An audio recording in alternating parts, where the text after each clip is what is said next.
Hoy es miércoles 18 de octubre del año 2006. En este momento son justamente las 10 de la mañana y es la hora en que empezamos a conversar con el señor Jorge Puello Soriano, conocido mejor como el MEN.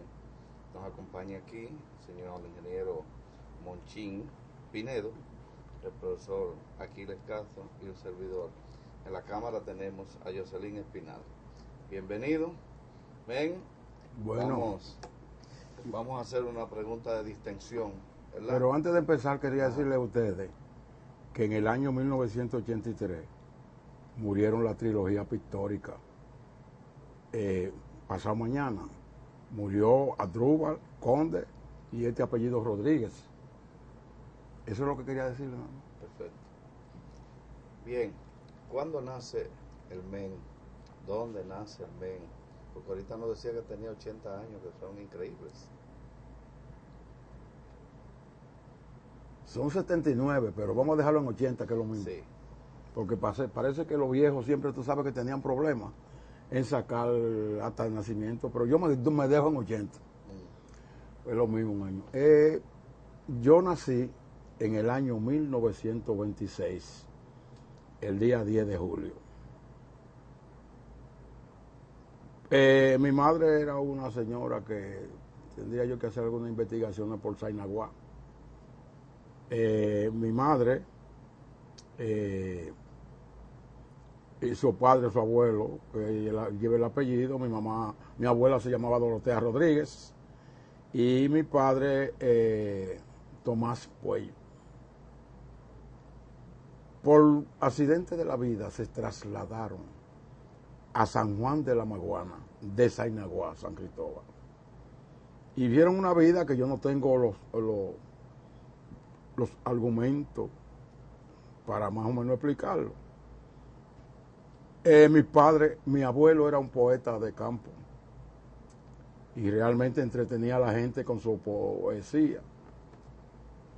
Y me recuerdo algunas frases que me explicaba mi madre. Mi madre también se crió en el orden de los haitianos en Bánica, por esos pueblos por ahí. Después se trasladó para Santo Domingo. Yo nací en Santo Domingo, en la misma casa donde nací. Digo, en la misma casa que vivo. Que yo le he puesto aún fe a la casa todavía, pero Dios nació ahí. Un hombre que ha querido tener un corazón más grande que un palacio, porque no es verdad que uno puede encontrarlo. Entonces ahí crié mi vida en una precariedad, vivía mi madre y con algunos hermanos. Nicolás, que murió, muy dedicado al codo, indicaba mucho el codo. Y en ese orden me crié en el barrio, yendo a escuela particular, en la Chile, donde precisamente pasé momentos muy aventureros, de pleito y cosas por el estilo. Siempre me iba sin desayunarme a la escuela. Pero ese proceso pasó hasta mi estado de infancia, muy aventura, cuando estaban haciendo la draga. Digo, estaba dragando un barco ahí, buscándole leña a mi madre, que tenía un horno y hacía arepa. Y en ese proceso una vez echándome, vamos a uno de arriba, no estaba trabajando el drugo, la draga, y yo me caí llevando la leña en un hoyo de esos charcos de sucio, y me caí ahí. Pero los viajes más eran por aventurar, bañarme en Guibia, bañarme atrás de Guibia, por toda esa parte por ahí. Eran los muchachos del barrio de esa época. En ese proceso fue bastante accidentado por mí, porque peleaba mucho en la escuela. Y uno de los pleitos famosos que recuerdo, ya trabajando, aprendí de zapatería, tenía unos pantalones que le vendían medio pollo, eran unos pantalones de guardia, y yo lo compraban a 50 centavos. Y yo trabajaba zapatería y el cerote se me veía ahí. tenía un padrino que realmente estuvo en el San Rafael cuando la Segunda Guerra Mundial. Mi primer rebeldía fue esa ya. Estando yo en la esquina, el San Rafael y el Nica, el otro, San Rafael y el otro, no me acuerdo cuál era el barco que se llamaba, cuando la Segunda Guerra Mundial, los Trujillo tenían mínimas relaciones con los alemanes, vendiendo, no sé si algún procedimiento de mercancía y cosas por el estilo, porque había esos procesos que eran bastante difíciles en ese tiempo. Entonces, el tipo dijo, los yanquis se pusieron, le mataron al padrino. El tipo me tiró una agua en la boca y yo era un adolescente. Digo, no era ni un adolescente, yo era un niño todavía. Y salí a la calle y me llené de miau la mano y se lo tiré en la cara porque él me tiró agua. Y corrimos toda esa parte por ahí, en una plan por la calle Abreu, esa patrulla que se destacaba, había como un aguacerito, y corre por aquí, corre por allí, pan, y nos agarra la patrulla. Primer prisión de Jorge Pollo Hermano. Me metieron en la Mercedes, ustedes a lo mejor no estaban nacidos. ¿Qué edad tenía usted en ese momento? Podía tener entre los 14. Eso fue como en el año 1900, hoy ya estoy hablando de la Segunda Guerra Mundial. Entonces yo no quise enaltecer al padrino mío, porque él estaba diciendo, lo mataron por allá. Entonces, cogí en la prisión, había como un sanitario ahí, y yo ahí en la cárcel nos llevaron ahí donde está la escuela, ¿cómo se llama? Que es escuela de señorita, ¿verdad? Que está ahí ahora, en esa parte donde está la Duarte, en ese pedazo por ahí. Ahí había una cuestión de policía, pero muy antiguo. ¿Cerca del Parque Enriquillo? No, te estoy hablando por la Mercedes. Mercedes con Duarte. Que le estoy hablando de una escuela que había ahí, o que está todavía, de señorita, creo que, y de varones, no sé bien. La cuestión es que ahí pasé yo mi prisión, pero me recuerdo como ahora, yo me porté como un hombre en esa prisión. Al otro día nos llevaron, plan, y nos soltaron. Fue mi prisión en el verdadero Trujillato, teniendo esa. Después caí preso. Como Andrés vivía frente del otro patio de mi casa, recuerdo como el nombre de su mamá Colombina. Estaba hablando con el chinito el otro día, le expliqué todo eso y se recordó. ¿Cuál Andrés? Andrés Ramos Peguero. En una de esas intentonas, yo tenía un chinchorro en la Jacinto, en la concha de zapatería. Y ahí iban todos los muchachos del barrio, me recuerdo como ahora. Todos esos muchachos, Papillo, no sé si usted yo creo que Monchín lo conoce, Ramón Boden. Estaba Vicente, estaba Estevita, y estaba un hermano de Estevita que estaba medio problemático con el mismo Trujillato. Bueno, me crié con esos muchachos ahí. Yo apenas había alcanzado un cuarto curso. Ellos me animaron para que siguiera estudiando. Me recuerdo que en la escuela estaba de noche y recité Los Dos Príncipes de José Martí. Ya ustedes ven a la edad de 14 o 15 años recitando poemas de José Martí. Entonces, cómo estaba uno realmente en el proceso de inquietudes, pero espontánea. Bueno, recité y me dieron un diploma. Pues nunca he recitado ese verso y me lo sé todavía. El palacio está de luto y en el trono llora el rey. La reina está llorando donde no la puedan ver. En pañuelo de olán fino lloran las reinas y el rey. Los señores del palacio están llorando también. Y así sigue el poema. Bueno, la cuestión que me gané ese premio, me estimularon los profesores, con un apellido Hernández que murió, era oficial después, de la familia Hernández que vivía por allá. Bueno, ahí estaba en esa nocturna. Eché pleito ahí también. Ese era en la nocturna, pero cuando estaba en la Chile, me recuerdo Rafael Espada Cintrón, que es amigo mío de esa gente de ahí, los muchachos, ese apellido que no me acuerdo como el hombre que era profesor mío en el cuarto de primaria en la Chile, se llamaba este señor, el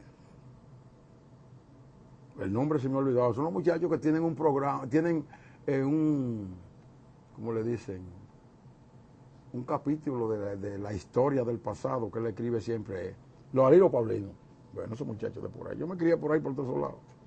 Y todas mis aventuras las pasé por ahí desde muchacho muy pequeño. Pero, como le digo, seguí creciendo y realmente me puse en la escuela primero Universidad Libre, que estaba ahí, donde vivía Monchín una vez por esos lados. Y ahí hice séptimo y octavo, después me puse en de noche. Y prueba de hecho tan evidente que le digo que el señor Breno encontró mi matrícula del tercero D en la Eugenio María de Hostos. ¿Quién lo sabe eso? Mi matrícula la encontró ahí.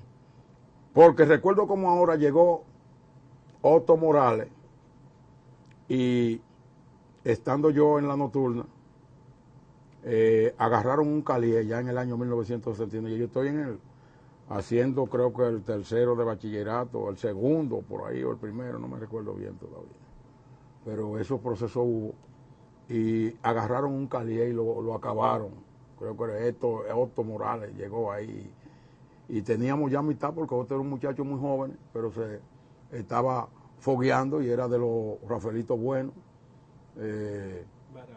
Barahona, y todos esos elementos se destacaran. Y realmente Ulises Alquimes de Cerón, que me iba a buscar a mi casa siempre para participar en todos esos movimientos que se dio. Ya yo tenía relación directa con el MPD.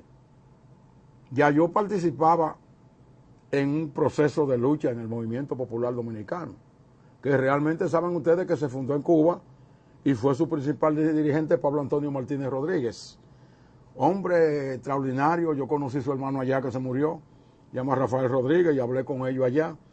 Tuve relaciones hasta con esta gente que tuvieron en Cuba, allá en La Vega, y tenían oposición al tirano, y cantaban una canción que decía: ya no se irán, viva, viva, ya solo se irán, vivan los soviets.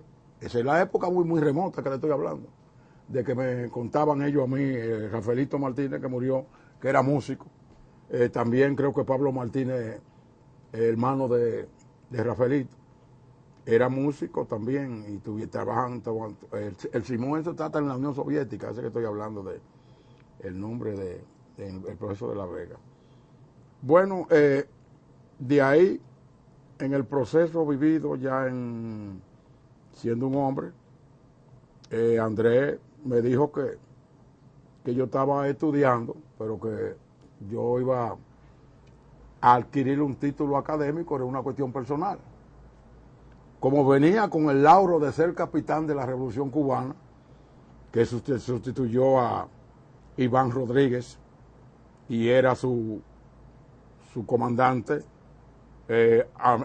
Figenio Almejeira, y elogió a Andrés en un libro, no sé si ustedes lo han leído, creo que La Revolución, pone a Andrés tan alto como el Che. Entonces, pues yo digo que aquí no se le ha dado mérito a la gente, porque decía Almejeira que Andrés, cada vez que iba a buscar una prenda, venía con ella y sustituyó ese fenómeno. Seguí teniendo relaciones con esos muchachos, siempre, como les decía. Y cuando estaban en Cuba, Chichi el Lobo, que lo conoce Monchín, que está allá en Francia, me decía que ya viene la gente del MPD. Viene Pichirilo, viene una serie de gente, porque ellos salieron un grupo de 6 y precisamente allá llegaron. Esa lucha la tuvo precisamente allá en Guantánamo, hasta lograr ser capitán. Lo nombraron en Cuba en uno de esos destacamentos allá. Entonces, volviendo a decirle que cuando yo leí ese libro... Pero no, tú hablas de capitán, tú te estás refiriendo a Andresito Ramos Peguero. Andrés Ramos Peguero. De capitán. Sí, tuvo el grado de capitán. Y cuando yo me inicio en el MPD, precisamente desde antes de fundarse el MPD, porque ya estoy hablando con Chichi, que me dice que vienen para acá, y me entraron la gente. Ustedes saben que fundaron allá en Cuba José Moscoso, principal dirigente, Pablo Antonio Rodríguez, Máximo López Molina, Francisco Elizaldo Ramos Peguero, Andrés Marcelino Ramos Peguero, Esperanza Fon, Tiberio Castellano, Víctor Orzatelli, que después creo que le partieron la psiquiatría allá en Cuba. Y un grupo de hombres que ya más o menos ustedes lo saben. Usted sabe que en Cuba se dio el fenómeno de que todo el mundo quería, el Che hasta se regaba alguna vez, quería un mundo, querían hasta barco, algunos de esos elementos revolucionarios de corbatita, como yo le puse. Y Andrés Marcelino y esa gente, Ramos Peguero con él, ustedes saben que lo mataron en Cuba, en la escalinata creo que de una universidad o algo por el estilo. En la Universidad de La Habana. Sí, entonces lo mataron a Pablo Antonio Martínez, Esperanza Fon también la persiguieron, pero en eso digo una cuestión de los estudiantes, una lucha de estudiantes allá, y Esperanza Fon supervivió, pero a Pablo Antonio Martínez, que fue entre Batista y Trujillo, lo mandaron a matar. Había un proceso en Cuba de que estaba dividido el PCP, que era formado por todos los elementos que formaban el grupo. Se dio una polémica que querían venir en expediciones guerrilleras, y la gente del MPD se opuso y dijo que había una zona como San Pedro de Macorís, y habían lugares bastante importantes como es la zona del proletariado, y en eso no vinieron. Entonces Pablo Martínez tuvo la lucha para romperse de que aquí lo que se puede dar en nuestro país, cosa histórica del MPD, que tiene mucha vaina histórica, aquí lo que se da en Santo Domingo, un proceso de lucha interna a Trujillo siempre. Y esa fue la panacea que debe de durar en todo lo que se llame procedimiento de lucha. Yo creo que hay que meter esa palabra de Pablo Antonio Martínez. Lucha interna a Trujillo siempre. Hay que venir enmascarado, hay que venir como quiera, pero está presente. Así lo hicieron. Hubieron algunos errores, como Jerez Cruz, un traidor que estaba metido dentro de la organización. Y las luchas que dieron, me recuerdo yo que Andrés en una dijo, dice Andrés lo siguiente, lo agarran preso, a Chichilo, y lo metieron preso también, Francisco Elizaldo Ramos Peguero y el otro Francisco Eleuterio Ramos Peguero, que es el chinito, que vive por allá por el barrio, le gusta emplinar su codito, ¿sabes? Entonces, ese proceso de lucha interna a Trujillo ya en el 60, a partir creo que de mayo, por ahí, Chichi estaba en cosa. Había un hombre muy importante que se llama Onelio Espaillá, que le abastecía a ellos, estando creo que en Estados Unidos. Que Onelio llegó a tener relaciones con Gavilán, y Gavilán le decía cuándo él iba a perder, cuándo él iba a ganar, y Onelio ganaba unos cuartos y se los daba al Movimiento Popular Dominicano. Fíjense, esa es la historia de hombre muy importante que hay. Onelio es un hombre muy importante. ¿Por qué se lo digo? Porque Onelio paró una división del MPD, de esa guerra chica, y dijo, le voy a probar que hay gente que viene aquí, y mandó una pila de gente, de los muchachos, y ese proceso que yo llamo guerra chica, que no resuelven, sino que constantes divisiones y no se resuelve nada. Por eso yo rompí con la guerra chica. Quiero guerra grande y no guerra chica. Entonces, como le digo, se plantó el MPD en Las Duarte. Ahí precisamente se empezaron a gestionar o a funcionar organizaciones como la FED, la UEL, y Máximo Gómez independientemente jugó un papel. Eso no se le puede quitar. Aunque después, realmente, la misma guerra chica lo mataron, porque el revolucionario, ningún tipo de guerra chica lo puede matar. Usted se lucha hasta la última en ser revolucionario. Y no llevarse de un chismecito que fulano le dijo, no. El partido es lo que va primero, el que piensa en la revolución. Y realmente yo he pasado una odisea grandísima, pero dije como me dijo un cubano cuando fui a participar allá en el proceso de preparaciones, política, socialismo y todo eso. Me dijo él cuando yo llegaba que iba para la Habana Riviera,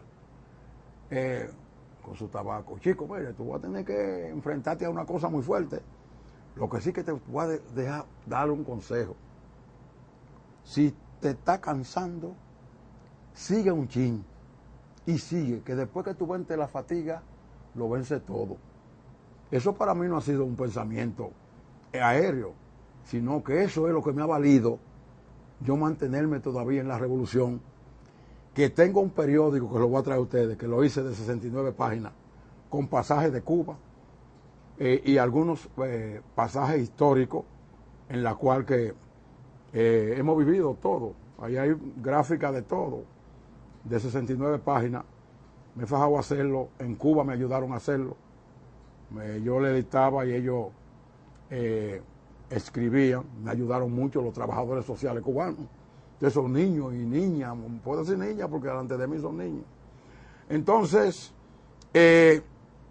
ese pasaje se lo pongo porque realmente ha sido parte de mi vida y de mi libro que voy a escribir, que le agradezco mucho a Roberto Casá, La humildad de un hombre. Yo creo que el primero para participar en la lucha revolucionaria tiene que ser la humildad. Yo le he puesto a Fidel el comandante de los pobres, de la humildad, de la unidad y la dignidad del mundo. Porque creo que lo tiene, porque nosotros tuvimos un récord con él, que nos invitó, que nosotros estábamos aquí. Entonces aquí le llegó a pasar por en la campaña. Fuimos a Cuba y estuvimos con Fidel hablando. Le miento esto porque son cosas que uno tiene que decir. Nos invitaron a las 7 de la noche. Yo tenía relaciones con un dirigente del Comité Central, que por cierto, por Miguel Reyes Santana, le llevé yo unos libros allá y tuve contacto y todo el mundo no estaba esperando la hora. Y él me dice, bueno, esta noche a las 7:30 ustedes se van a tener una entrevista con el comandante. Esa entrevista estuvo un promedio de 7:30 a 6 de la mañana. A mí me tuve que lavarme la vista, el comandante nunca planteó de lavarse la cara ni nada. Yo me lavé la cara y muchos no lavan la cara porque es un hombre demasiado resistente. Nos pudimos con él y era una conversación externa, como esa fraternidad que hay Dominicana y Cuba, porque tenemos el pichi y el cuarto bate que fue Máximo Gómez, ¿verdad? Y tenemos también el apóstol, el político más grande de esos tiempos, que se llamaba José Martí, el poeta. No sé cómo yo me pude aprender hojeando un libro viejo en casa y me aprendí Los Dos Príncipes y pude recitarlo en esa nocturna, haciendo un cuarto que era un quinto o un sexto. Así es que voy hablándole muchas cosas, dirán, está disperso, pero es que me vienen cosas que son tan interesantes que yo tengo que decírselo a ustedes. Le digo a ustedes que yo he pasado una presión tan fuerte que he roto la guerra chica. Yo he sido semi abandonado, le puedo decir así, pero es por la guerra chica y no es por ninguno de los hombres, porque todos los hombres los adoro hasta lo último, pero ha habido ese proceso de guerra chica. Decirle a ustedes que en el proceso, ya metiéndonos un poquito en el año 1963, estuve preso en los Estados Unidos. Veníamos, usted sabe la odisea que había que hacer para llegar a Cuba en ese tiempo. Había que pasar por Checoslovaquia. Y por cierto, ya conociendo parte de lo que era el revisionismo, pero que eso no hay que ponerlo en primer plano. Ahora lo que hay que buscar es el combate de la lucha y no de que meterse en revisionismo y nada de eso. Lo problema que va es ser nosotros capaces de unificarnos con el criterio de la humildad. Rompamos la humildad, porque me recuerdo yo cuando se dio la unidad, y que la unidad de acero en la universidad y se rompió. Pero pongo el ejemplo para decir que rompamos con la unidad y vamos a hacer un curso de humildad, porque así sí hacemos la revolución. Pero con ese tipo que fulano es autosuficiente, yo soy el autosuficiente, no vamos a nada. Se lo digo porque le meto eso ahí. Bueno, entonces, como le dije, en el año 1963, esta vista que ustedes ven que tengo, yo creo que me siento dichoso. Porque Valdemiro Castro se encuentra conmigo, con Jaime y con Ulises Alquime de Cerón Polanco. Estaban en la calle Abreu. Y dice lo siguiente, Valdemiro, que era el jefe mío. Perdón, cuando tú hablas de Jaime, es de Jaime Cruz, Jaime Cruz, sí. de San Carlos. Sí. Y Era Ulises para Alquime. recordarme ahora de Jaime Cruz, Sí. el jefe de los rolitas sí. en la guerra de abril de Sí, 66. el mismo, Jaime Cruz. el mismo. Entonces, ¿qué sucede, señores? Yo lo que le voy a hablar muchas cosas, del proceso antes y después de la guerra de abril, ¿verdad? Y en el proceso de la guerra de abril. Son cosas que me vienen anécdotas que yo las viví muy grandemente. Y me emocionan cuando la veo porque siempre he tenido en mi vida acostumbrarme para lo peor. Pero yo he tenido momentos muy dulces, pero he tenido momentos muy amargos. Muchas veces no porque que un capitán, usted le discuta con un capitán, le lo que diga, porque tiene que discutir, no discutir, sino comportamiento.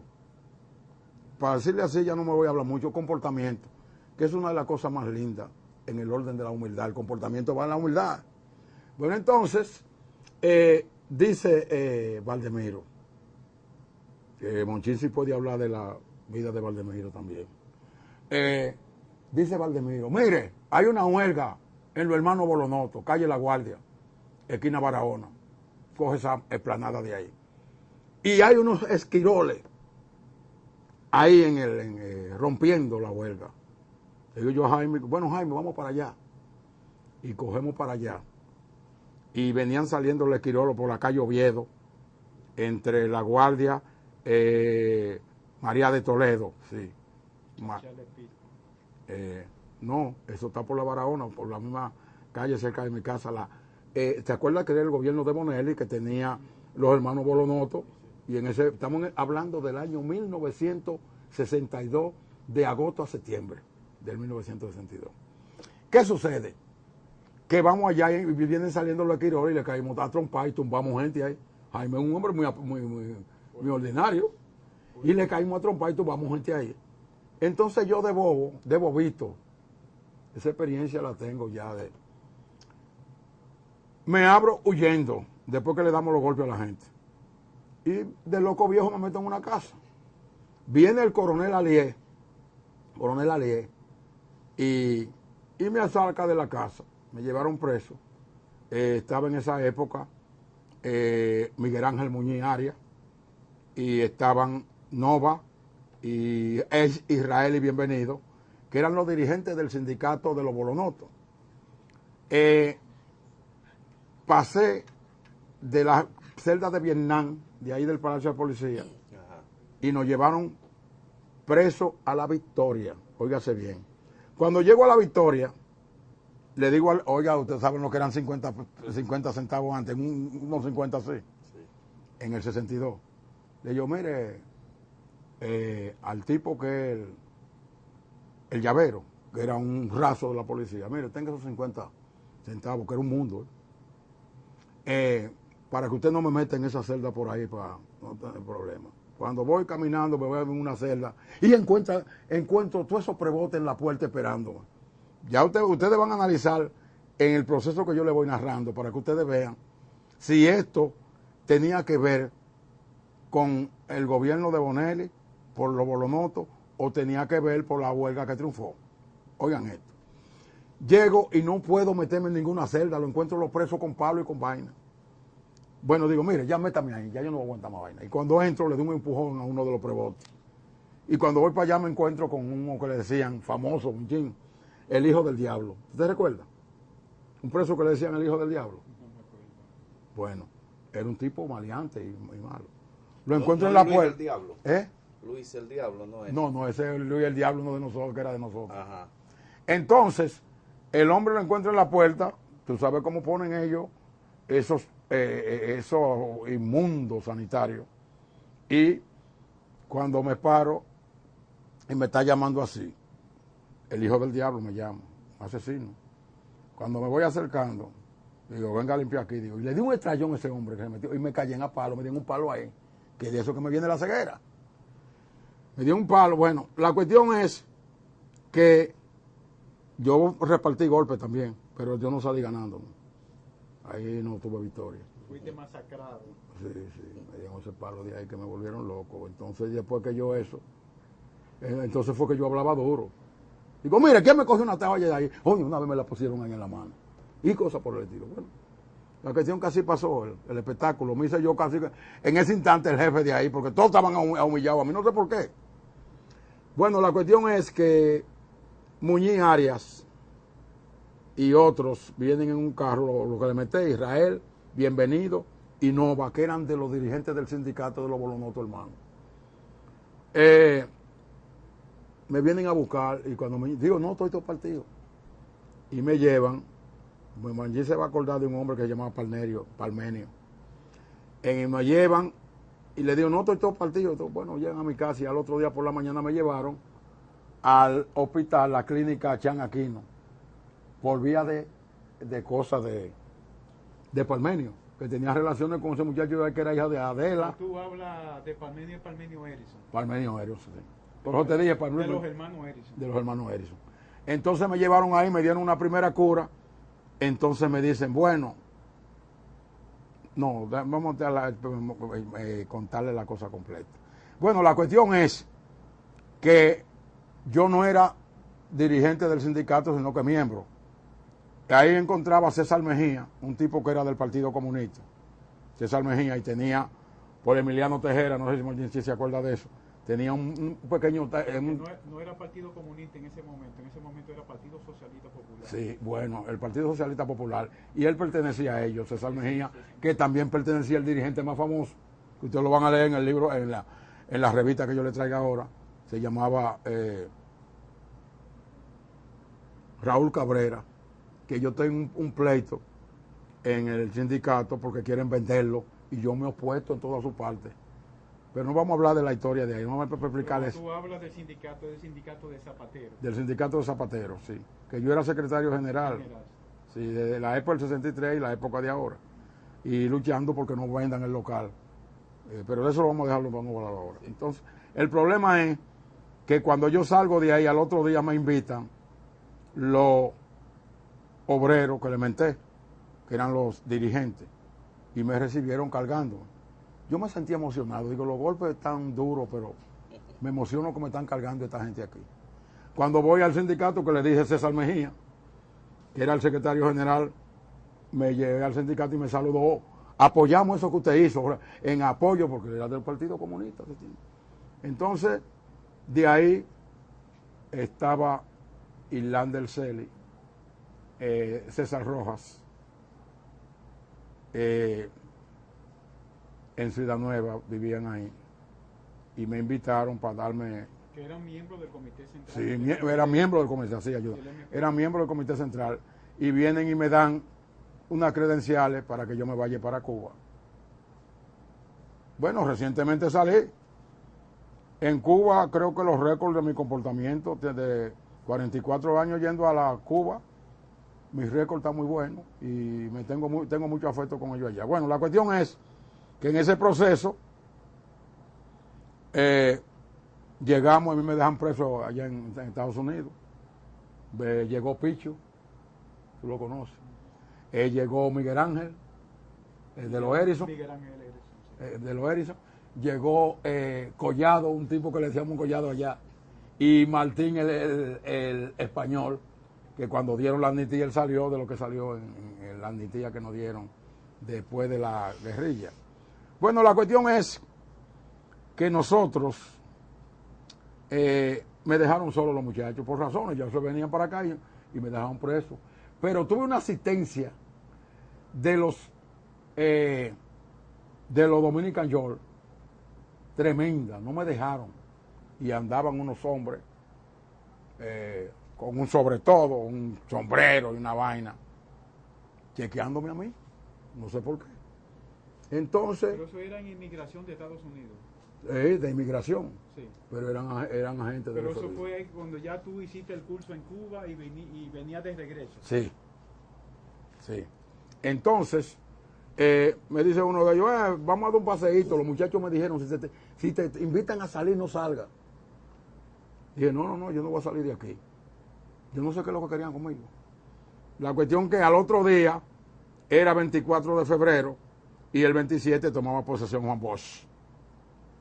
Y yo vine con esa gente, por cierto, tenía que tomar unos traguitos, terminan vendiendo su whisky. Y me tenían a mí como con ese gran amor. Y venía yo ahí y llegué, no venía sin nada.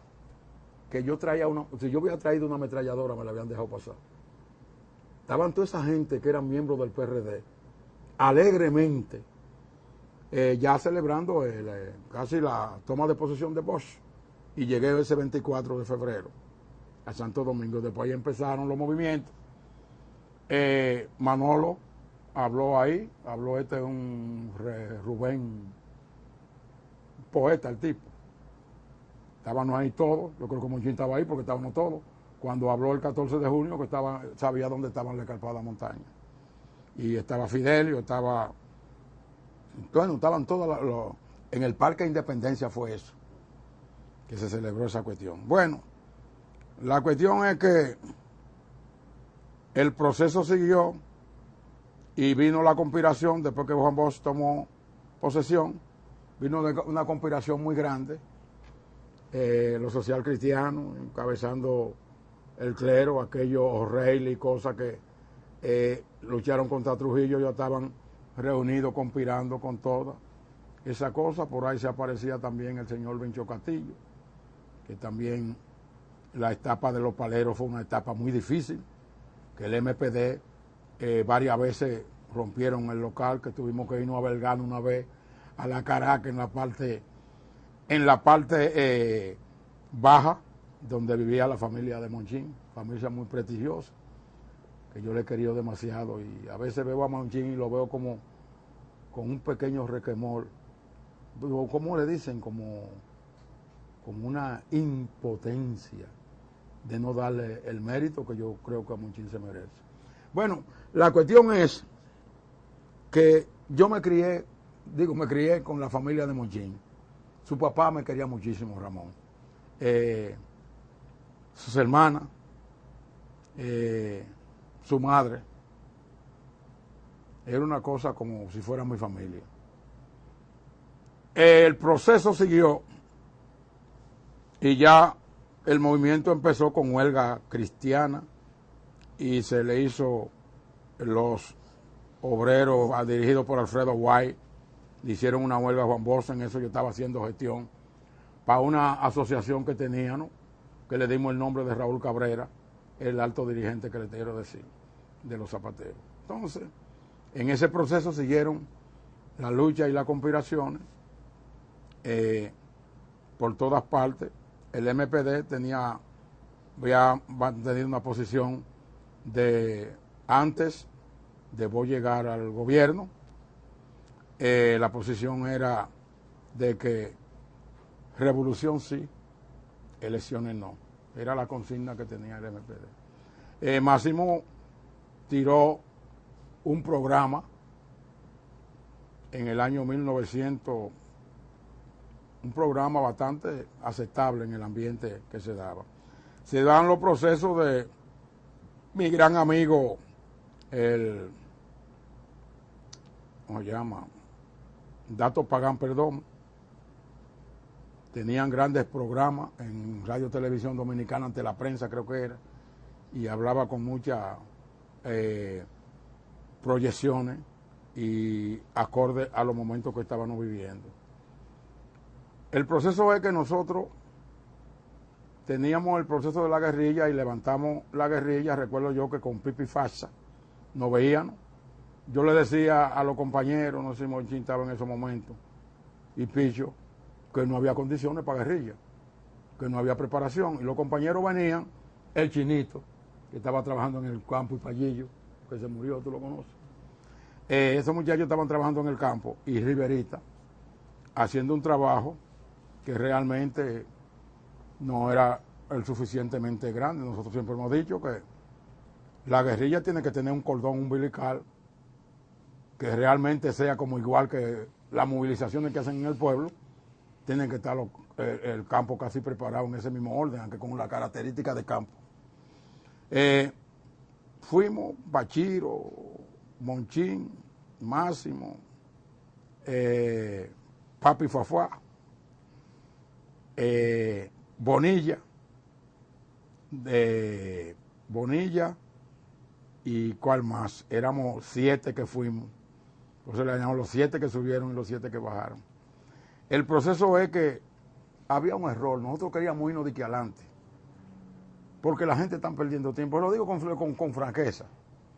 Que la gente está, qué sé yo, que no. Querían irnos adelante porque querían que el que iba adelante era el que tenía la razón. El que tenía la verdad. Y fue un proceso muy histórico. Recuerdo que no tuvimos los contactos con los campesinos y tuvimos que dejar los materiales en un lugar no adecuado.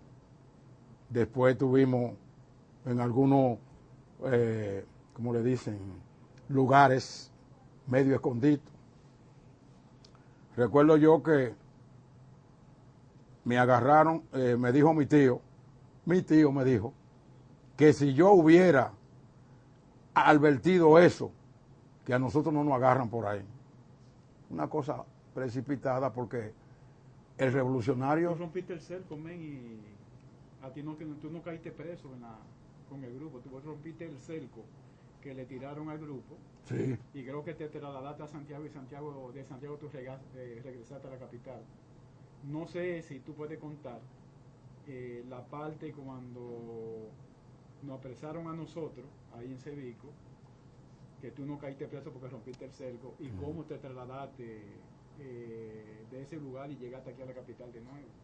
Sí, hay una parte muy importante, Monchín. Y corregir la primera parte, no era el asunto de nosotros irnos primero a las lomas, a las guerrillas, con las guerrillas. El problema es que la persecución que se le montó a Máximo López fue tan grande que la salida que le dio el Comité Central del MPD en ese momento era trasladarnos a la zona de Cebico donde se había realizado un trabajo, aunque no es el que tú dices, porque el golpe de Estado que se le dio a Bosch, uno no lo esperaba en ese momento. Uno sabía que le iban a dar un golpe por la posición del gobierno de Bosch. O sea, durar 7 meses nos cogió completamente de sorpresa a nosotros y no habíamos realizado el trabajo profundo que sí se necesitaba en la zona de Cebico, mantener como MPD en la zona campesina. O sea, me gustaría que tú te refirieras a esa parte. Sí, mira, Monchín, yo sé lo que tú dices, fíjate. Yo me refiero a una parte de que nosotros, nosotros no fuimos a guerrilla. Nosotros fuimos a preparar un campamento. ¿No es así? Sí, correcto. A preparar un campamento. Nosotros llevamos hasta, ¿cómo se llama esta vaina que le ponen a los carros? Llevamos, ¿cómo le dicen, hombre? Todas esas cuestiones como para preparar un campamento. Nosotros no fuimos a guerrilla. Fue un campamento. Lo que pasa es que se ha tergiversado, que los guerrilleros, que cosas por el estilo, pero ese es el orden real, lo que Monchín explica. Entonces, cuando nosotros fuimos con una pila de materiales para preparar ese campamento que nosotros íbamos a preparar. Esa fue la idea, no hacer guerrilla. ¿Qué materiales llevaron? Mira, llevamos armas, llevamos esto que le dicen grapa, para cercar un sitio que era preferido en la Loma 24. Y nosotros no fuimos para que la gente crea que nosotros no fuimos a hacer guerrilla porque teníamos mucha experiencia. Yo tenía todos estábamos bien preparados en lo que es una guerrilla. Y por eso cuando plantearon dijeron, cuando mira lo que va a decir, Richard vino. Cuando él habla de Richard, el viejo Rical, sí, que ya murió. Mira, el viejo Rical, oye bien. Digo que era un muchacho que no era viejo en ese tiempo. No, el viejo Rical en ese tiempo sí. Tenía un poco de desesperación. En el sentido que yo hablaba con Pillo, pero ven acá. Nosotros tenemos que ir a explorar por dónde que vamos a ir y dónde que estamos. Entonces, el guerrillero tiene que conocer el ambiente donde va, como si fuera un pañuelo, que metérselo y sacarlo de los bolsillos. Entonces, se hubo un poquito, aunque nosotros no íbamos a guerrilla, pero se entendió que nosotros inmediatamente íbamos a guerrilla. Y entonces ahí se estableció el criterio de que cuando fue Fipi Fasta, y no habla a nosotros, que Fipi Fasta se vio conmigo en Cuba, muy buen muchacho. Lo consideraba yo un elemento muy capacitado. Pero hay que corregir que él no subió con nosotros. No, él subió con la guerrilla del 14 en la zona del Ceibo Miche, y lo matan junto con Luisito Ibarra. Sí, O sea que propiamente... no, eso es lo que yo quiero decir. Yo te dije que yo con él me vi en Cuba. Eso es lo que y luego aquí cuando vino. Y realmente se establecía, por eso, claro que él se fue con su gente del 14, por allá por el este. Estaba Iván y esa gente, eso lo sé yo, pero yo te iba a decir que yo me vi con él en Cuba y después nos vimos con él aquí en los planteamientos que estábamos haciendo con el proceso. Tenía muy buenas relaciones con nosotros. Sí. Y él tenía la idea del Frente Común, sí. 14 de junio más MPD. Sí, muy bien, Monchín. Entonces, ¿qué te digo? Pasó ese proceso y estuvimos en la cárcel. En la cárcel se dio un fenómeno de un señor llamado Monseñor Claricio. Y recuerdo que Monchín lo puede decir, que esto no lo puede ver, ¿verdad? Que nosotros preparamos coger bate para los que se querían ir voluntariamente. Me recuerdo yo, Picho y yo, no, aquí nadie se va, aquí no se metieron en esta vaina, que aguanten ahora. Entonces nosotros estábamos manteniendo el principio de que sabíamos que no iban a hacer juicio a los guerrilleros, pero lo mantábamos como una bandera política utópica, porque un gobierno de facto no le va a hacer un juicio a los guerrilleros. Y en eso mantuvimos como ¿cómo le dicen? Como una iniciativa política para poder buscar la forma de salir de la cárcel, porque nosotros habíamos discutido que la cárcel era una fragua. Déjense yo me explico un poquito mejor. Sí. El MEN está planteando que en el año 1964, estando ya todo el grupo junto, ¿no?, en la victoria, se plantea desde el gobierno deportar a todos los dirigentes que estaban presos hacia el exterior. Se planteó entonces que un grupo, en esto lo encabezaba el MEN, lo continué yo apoyándolo. Decíamos que no salíamos del país, que mejor nos quedábamos en la victoria, pero que había que continuar en el interior, o sea, aquí en el país, la lucha, independientemente de que uno estuviera suelto o preso. Y de ahí surge entonces la idea de que el gobierno deportó a todo aquel grupo hacia Europa y nos quedamos un grupo preso hasta fines, creo que del año 1964. El 19 de diciembre. De diciembre del 64. Continuamente. Sí, mira, ¿sabían ustedes que los que estábamos presos, el MPD estaba practicando el marxismo con su desviación y su cosa? En ese proceso, Conde fuera declara el partido marxista-leninista. Eso trajo como resultado ya una definición. Pero sería bueno que tú corrigieras quién es el Conde. José Ramírez Conde. José Ramírez Conde, el famoso pintor que murió el día pasado, sí, ¿no? sí. Que era el secretario en el 83. del MPD en ese momento, sí. Secretario general. Quiero decirle una cosa que Martín lo sabe, Conde. Me gusta siempre pasar el rato para olvidar algo, o mejor dicho, de resplandecer la memoria en lo que uno va a decir. El Conde murió, el Conde se libró de una muerte de un avión que iba de China, trasladarse a un equidestino, y se durmió y el avión se fue. Y posteriormente, miren cómo muere Conde después en las cuestiones de su vida. Es decir que yo quiero contarle una cosa para que la gente lo sepa, porque nosotros tenemos... pero lo voy a dejar para cuando empecemos en la guerra de abril.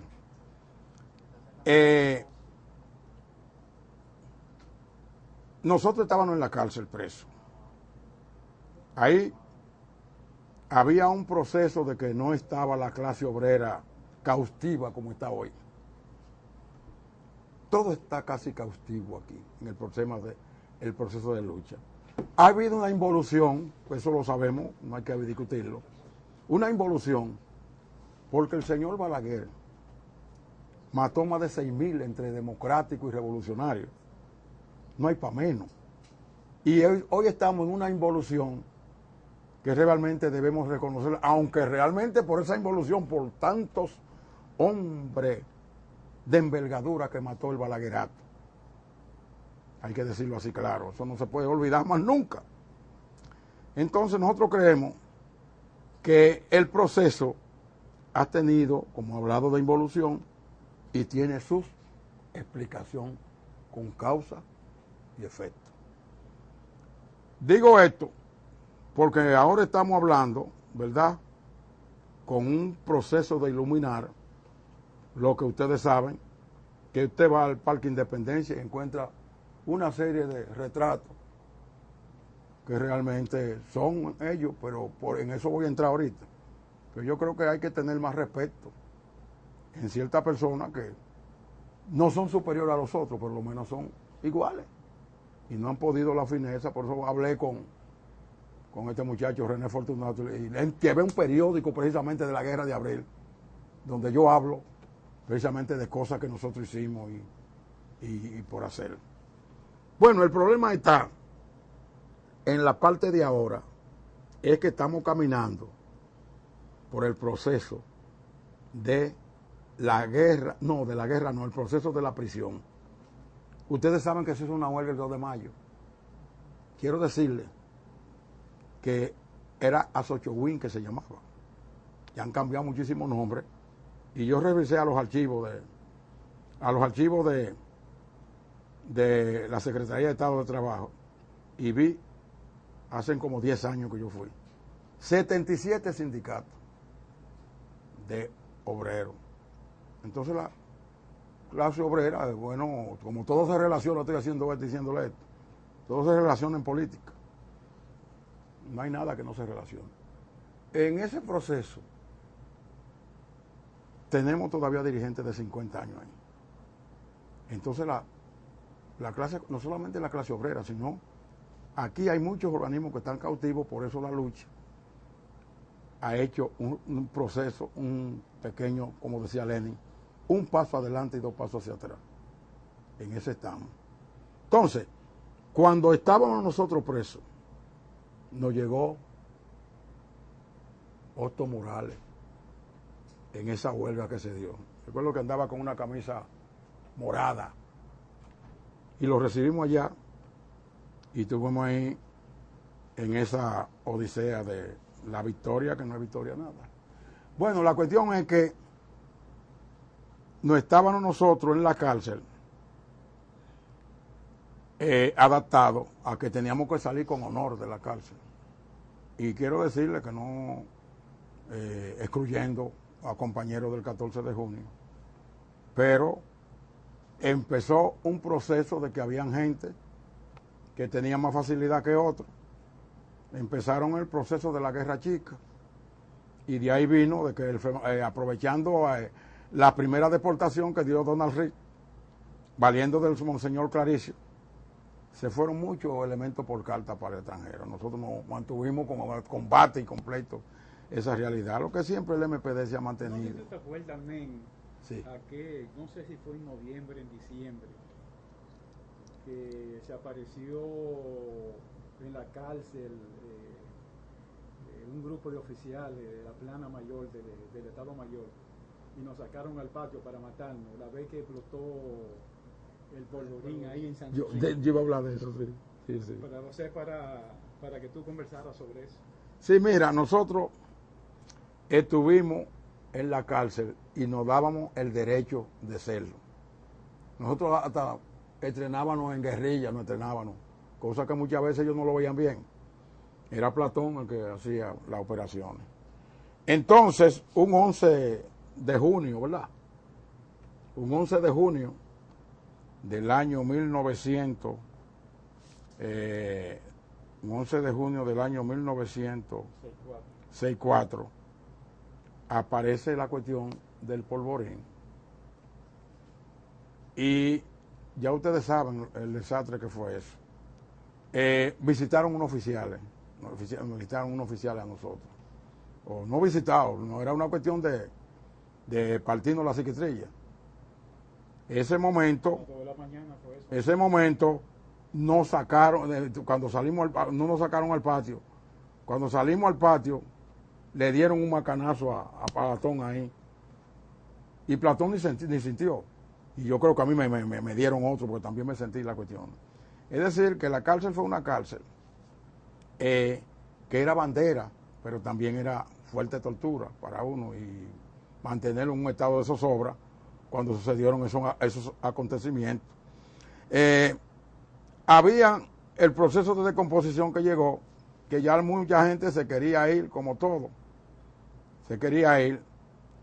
Un 19 de diciembre, después de las primeras huelgas del 2 de mayo, que sacaron más de 20 presos, del 2 de mayo, nosotros nos teníamos entreteniendo, los tíos Cortamarillo López nos visitó, entreteniéndonos que van a salir, que no van a salir, y realmente el esfuerzo de nosotros, y con algunos catorcistas, porque no que era todos tenían la misma posición. Pero con una fuerza conjunta. Una fuerza conjunta. Entonces nosotros planteamos... Pero había un dirigente del Partido Socialista Popular preso junto con nosotros. Yo no sé si tú te acuerdas de Manolo el Español. Sí. Fue el único miembro del PSP que estuvo con nosotros preso. Tú dices, sí, Manolo el Español. Sí, Manolo González. Manolo González, que ese fue el que le dieron amnistía junto con nosotros, me recuerdo como ahora. Entonces, Manolo tuvo, pero también te acuerdas de Martín, ¿no te recuerdas de Martín? Martín era un español, también, sí, que estaba, español.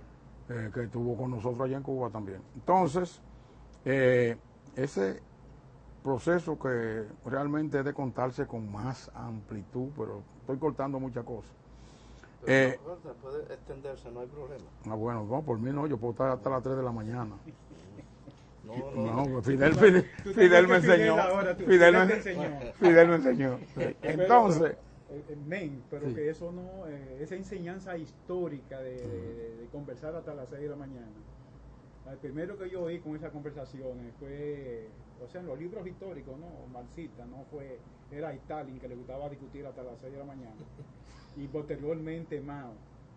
Pero otro gran dirigente internacional, Ho Chi Minh, gente que se sentaban a conversar y duraban hasta las 6 de la mañana conversando. Sí. Entonces, la cárcel fue debilitándose alguna gente, que algunos tenían más recursos, nosotros todos lo teníamos colectivo allá, ¿verdad? Hablábamos de política, también estábamos en un curso, haciendo cursos de inglés y de alguna cosa, no nos descuidamos. Me recuerdo que en esa época estaba la época del Moro, de Solano, y Nini Cáfaro estaba en su apogeo, y esta muchacha, ¿cómo se llama? La que era esposa de Freddy Vera, sí. Estaban en su apogeo, no tenía más de 13 o 14 años. Luchi Vicioso. Nos entreteníamos con eso, pero dábamos charlas, llegamos a la charla hasta de un rebozo que le mandó la hermana Mirabal a Fidel en la época aquella que estaban en la guerrilla. Es decir, que me recuerdo de muchas cosas que se conversaran a Emilio, se daba como historiador. Emilio Cordero Michel, sí. Teníamos hombres como Manuel Lulogisti, uno de los hombres amigos míos que yo he tenido, que a Manuel Lulogisti le apuntó,